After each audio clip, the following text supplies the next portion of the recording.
উনুন test of Bengal সহজে রান্না শেখার ঠিকানা।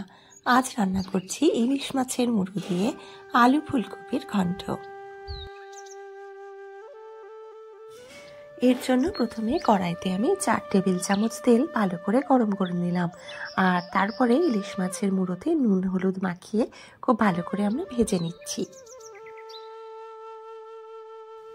খুবই সাধারণ একটা রান্না এবং খুব সহজে কম উপকরণ দিয়ে রান্নাটা হয়েও যাবে, কিন্তু খেতে খুবই ভালো। আপনারাও একদিন কিন্তু অবশ্যই ট্রাই করবেন আর জানাবেন যে কেমন লাগলো। মাছের মুড়োগুলো ভাজা হয়ে গেলে আমি তুলে নিলাম, আর তার সাথে তুলে নিচ্ছি ওই মাছের মুড়ো ভেজে রাখার যে তেলটা, সেই তেলটা আমি কিছুটা তুলে নিচ্ছি। আমি সবসময়ই একটা বার্তা আপনাদের কাছে পৌঁছতে চাই যে খাবার এবং জলের অপচয় করবেন না, খাবার ভাগ করে নেবেন, এতে ভালোবাসা বাড়ে। মাছ ভাজা হয়ে গেছে, মানে মাছের মুড়ো ভাজা হয়ে গেছে। এবারে আমি ওই তেলের মধ্যে দিয়ে দিলাম অল্প একটু নুন, আর তারপরে আমি ভেজে নিচ্ছি কেটে রাখা ফুলকপিগুলো। ফুলকপি বাজারে সারা বছর পাওয়া গেলেও শীতের ফুলকপির মধ্যে একটা বিশেষ ব্যাপার থাকে। শীতকাল মানে কিন্তু পাতে ফুলকপির বিভিন্ন রকম মেনু, তাই আমি এই শীতের শেষে ফুলকপি দিয়ে একটা নতুন ধরনের রান্না বা অন্য রকমের রান্না করার চেষ্টা করলাম আজ। ফুলকপিগুলো আমরা এইভাবে ভালো করে ভেজে নিচ্ছি, আর যেহেতু আলু দিয়ে ফুলকপি দিয়ে ইলিশ মাছের মুড়োর ঘন্টটা হবে, তাই ফুলকপির পরে কিন্তু আলুও আমরা ভেজে নেব।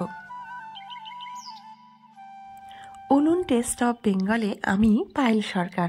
আমি সবসময়ই চেষ্টা করি আপনাদের কাছে খুব সহজে বিভিন্ন ধরনের রান্না করে দেখানোর, তাই চ্যানেলটি সাবস্ক্রাইব করে বেল আইকনে গিয়ে অল নোটিফিকেশানটা অন করতে কিন্তু একদম ভুলবেন না।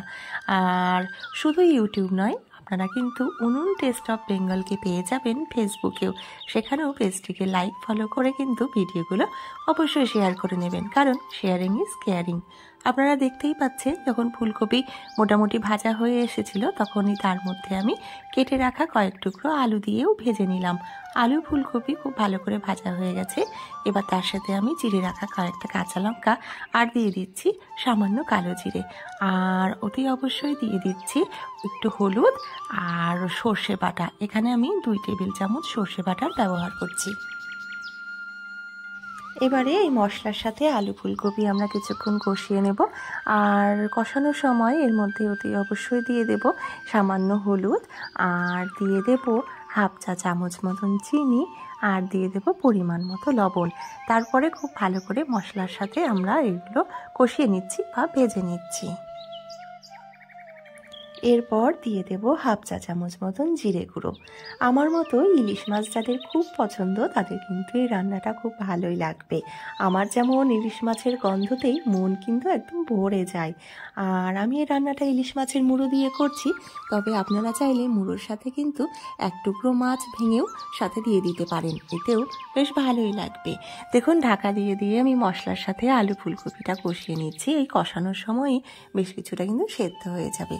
এইবারে আমি কিছুক্ষণ পর, মানে মোটামুটি 5-6 মিনিট কষানোর পর তার মধ্যে দিয়ে দিচ্ছি মাছের মুড়োগুলো। আর এই কষানোর সময় যদি মনে হয় তলায় ধরে যাচ্ছে, তবে জল দেবেন, আর দরকার না হলে জল দেবেন না। মাছের মুড়ো দেওয়ার পর আরও 2-3 মিনিট আমরা কষিয়ে নিয়েছি। এইবারে আলু আর ফুলকপি খুব ভালো করে সেদ্ধ করে নেওয়ার জন্য দিয়ে দিতে হবে পরিমাণ মতন জল।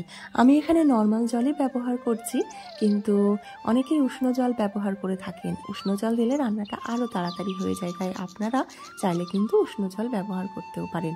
আমি এখানে মোটামুটি 1 গ্লাস মতন জল দিয়ে দিলাম। এবারে আঁচ কমিয়ে ঢাকা দিয়ে দিচ্ছি ফুলকপি আর আলু যাতে খুব ভালো করে সেদ্ধ হয়ে যায়।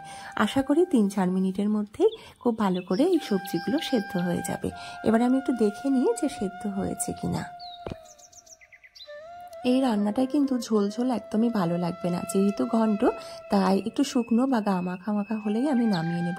আমি দেখে নিচ্ছি সেদ্ধ হয়ে এসেছে, প্রায় সামান্য বাকি আছে, তাই আমি আরও 1 মিনিটের জন্য ঢাকা দিয়ে দিচ্ছি।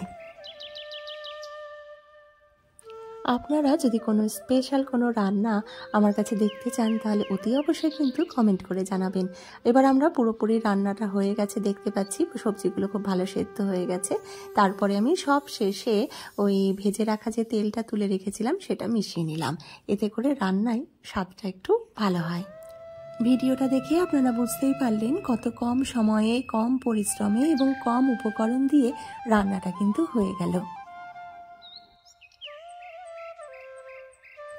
আমাদের অনেক সময় কিন্তু মনে হয় বাড়িতে আজ কী রান্না করব ঠিকঠাক সব কিছু নেই বোধহয়, কিন্তু দেখবেন যে যা আছে ঘরে তা দিয়েই কিন্তু একটু অন্য রকমের রান্না ইচ্ছে করলেই বা একটু মাথা খাটালেই করা যেতে পারে। এই রান্নাটাও ঠিক সেই রকমই।